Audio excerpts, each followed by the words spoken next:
ఎవడికి సొంతమిదంతా ఇది ఎవ్వడు నాటిన పంట ఎవడికి వాడే నాదే అంటే చెయ్యేస్తే ఎట్లా తరముల కథ నాటి కదంతా మన తదుపరి మిగిలాలంట కదపక జరపక 10 కాలాలు పాటు ఉండాలంట. ఈ రిలీక్స్ ఉన్నారు కదా ఫ్రెండ్స్. ఇప్పుడు రీసెంట్గా హెచ్ఎస్యూ యూనివర్సిటీ 400 ఎకర్స్ ల్యాండ్ ఇష్యూ రీసెంట్గా ట్రెండ్ అయింది. ఎందుకు మీకు తెలుసు కదా, ఇది తెలంగాణ గవర్నమెంట్ వర్సెస్ స్టూడెంట్గా ఎక్కువగా ట్రెండింగ్ అవుతుంది. ఎందుకంటే అది ఎక్కువ చెట్లు ఉన్నాయి. ఆ చెట్లు అది హైదరాబాద్కి లంగ్స్ ఆఫ్ హైదరాబాద్ కూడా అంటారు. రీసెంట్గా మార్చ్ 30 తర్వాత ఇది మామూలుగా చెట్లు మొత్తం కొట్టేయడం స్టార్ట్ అయ్యింది. ఆ చెట్లలో ఉన్న పిచ్చుకలు జింకలు అన్నీ అరుస్తున్నాయి అనమాట. ఈ వీడియో చూడండి ఫ్రెండ్స్, మొత్తానికి మీకు అర్థమవుతుంది.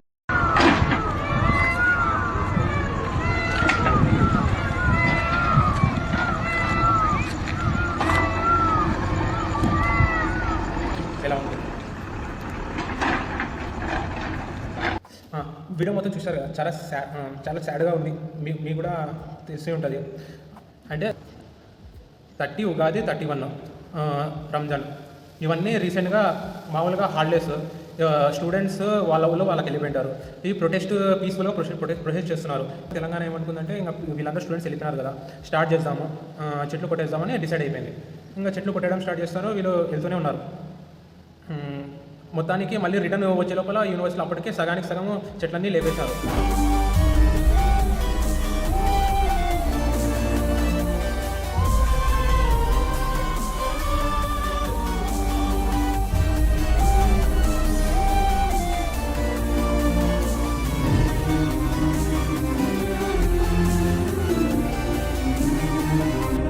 అక్కడ ఉన్న జంతువులు మొత్తం బయటకు వచ్చేసాయి. ఎక్కడ వెళ్ళాలో కూడా వాళ్ళకి తెలియదు. సో నా ఐడియా ఏమంటే, ఆ ఉన్న జంతువులన్నీ జూ కన్నా లేకుంటే వేరే ఫారెస్ట్ కన్నా డైవర్ట్ చేసి వాళ్ళని అక్కడ ట్రాన్స్ఫర్ చేస్తే సరిపోతుంది. ఇక్కడ ఉంటే కూడా చచ్చిపోతాయి. డెవలప్మెంట్ అని ఉంటే పాడు చేస్తారు. యూనివర్సిటీ ఆఫ్ హైదరాబాద్ 1974లోనే ఎస్టాబ్లిష్ చేయడానికి కాంగ్రెస్ గవర్నమెంట్ డిసైడ్ అయింది. అంటే ఇప్పుడు తెలంగాణ గవర్నమెంట్ కూడా కాంగ్రెస్ పార్టీ కాబట్టి ఇది ముందుకు ఫార్వర్డ్ అయింది. ఇప్పుడు 1974లో ఇది పార్లమెంట్ ద్వారా సెంట్రల్ గవర్నమెంట్ ఫండ్స్ ద్వారా తెలంగాణలో స్టార్ట్ అయింది.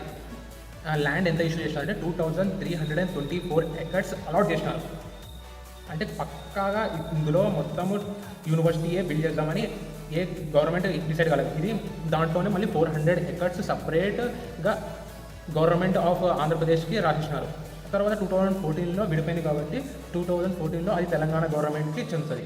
కానీ అప్పటికి కోర్టులో నడుస్తుంది. 2006లో ఐఎంఈ అకాడమీ స్పోర్ట్స్, అప్పుడు 2006లో స్పోర్ట్స్ ఇన్ఫ్రాస్ట్రక్చర్ డెవలప్మెంట్ స్టార్ట్ చేద్దామని ఐఎంఈ అకాడమీ స్పోర్ట్స్ వాళ్ళు బిల్లారావు వాళ్ళు కోర్టులో కేసు వేసినారు 2006కి. 2014లో తెలంగాణ అండ్ ఆంధ్రప్రదేశ్ డివైడ్ అయిన తర్వాత నెక్స్ట్ 20 years తర్వాత అంటే 2024 మార్చ్లో కేసు గెలిచింది.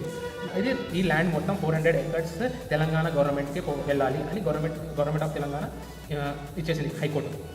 తర్వాత బిల్లారావు అంటే ఐఎంఈ అకాడమీ స్పోర్ట్స్ వాళ్ళు ఇది సుప్రీంకోర్టులో అప్పీల్ చేశారు. అప్పీల్ చేస్తే ఏముంది, 2024 May 3కి ఇది క్యాన్సిల్ చేసేసినారు. అంటే ఆటోమేటిక్గా తెలంగాణ గవర్నమెంట్కి ఈ ల్యాండ్ 400 ఎకర్స్ ఇచ్చేయాలి అని సుప్రీంకోర్టు కూడా పాజిటివ్గా రియాక్ట్ అయింది. మెయిన్ అడ్వాంటేజ్గా మాట్లాడాలంటే ఐటీ పార్క్స్ డెవలప్ అయితే, అంటే ఫస్ట్ ఆఫ్ ఆల్ దీన్ని టూరిజంగా బిల్డ్ చేద్దామని, స్పోర్ట్స్ కాంప్లెక్స్గా బిల్డ్ చేద్దామని, లాస్ట్కి ఇప్పుడు ఐటీ పార్క్ ఇన్ఫ్రాస్ట్రక్చర్ డెవలప్ చేద్దామని గవర్నమెంట్ ఆఫ్ తెలంగాణ డిసైడ్ అయింది. ఈ ల్యాండ్స్ సేల్ చేద్దామని డిసైడ్ అయింది. ఫర్ ఎగ్జాంపుల్ తెలంగాణలో 1 acre 100 crores-కి 2 years బ్యాక్ నచ్చింది. ఇది మెయిన్ సెంటర్ హైదరాబాద్లో ఉంది కాబట్టి 400 acres కాబట్టి ఇది ఆప్షన్లో పెడితే ఎక్కువగా సేల్ అయితే తర్వాత అమౌంట్ గవర్నమెంట్ అంటే తెలంగాణ గవర్నమెంట్కి ఎక్కువ బెనిఫిట్ అవుతుంది.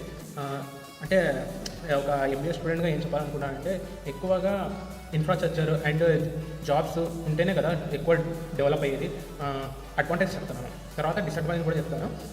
డెవలప్ అంటున్నారు. ఇంతకుముందు ఇవన్నీ గచ్చిబౌలి, ఇవన్నీ హైటెక్ సిటీ, ఇంతకుముందు కొండలే కదా, చెట్లు కూడా ఉండే కదా, అవన్నీ కొట్టేసిన తర్వాతనే కదా ఇన్ఫ్రాస్ట్రక్చర్, ఐటీ కంపెనీస్, డెవలప్మెంట్ అయినది.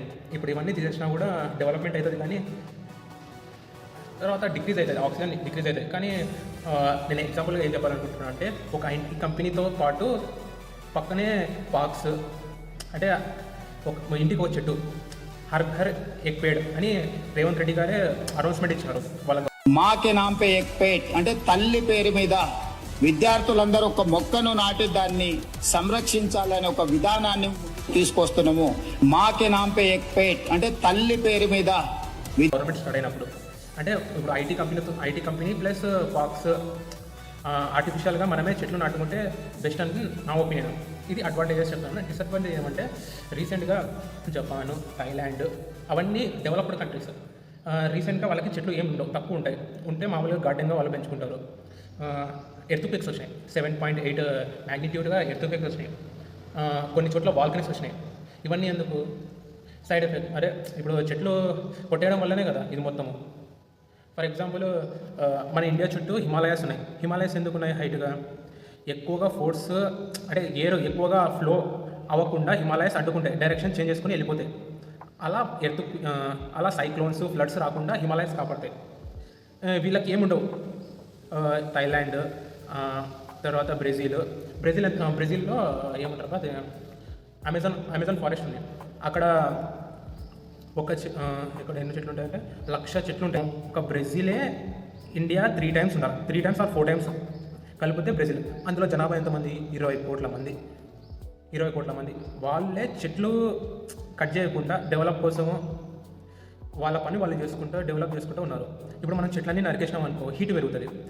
ఢిల్లీలో ఢిల్లీ రీసెంట్గా నేను ఒక వీడియో చేసినాను. హైయెస్ట్ వరల్డ్లోనే ఎక్కువ పొల్యూటెడ్ అయిన సిటీ ఏదంటే మన ఢిల్లీ.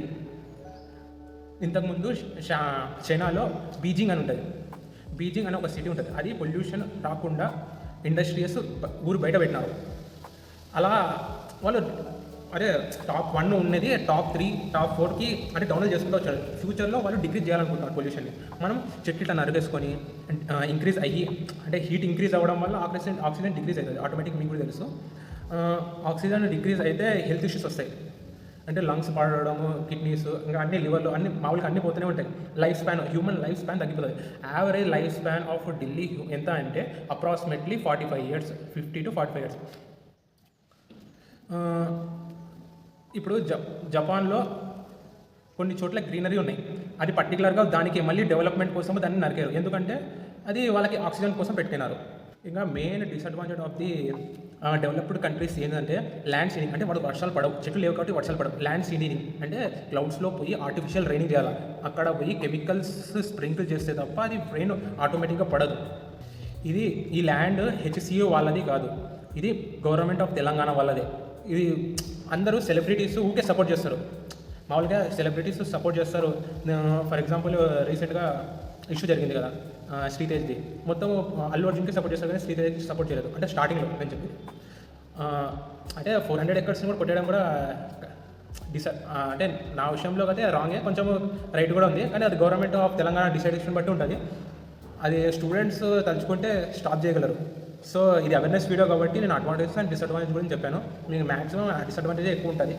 సో నా మిస్టేక్స్ ఏమైనా ఉంటే కామెంట్స్ చేసి చెప్పండి. వీడియో నచ్చితే లైక్ చేయండి friends. Thank you for watching.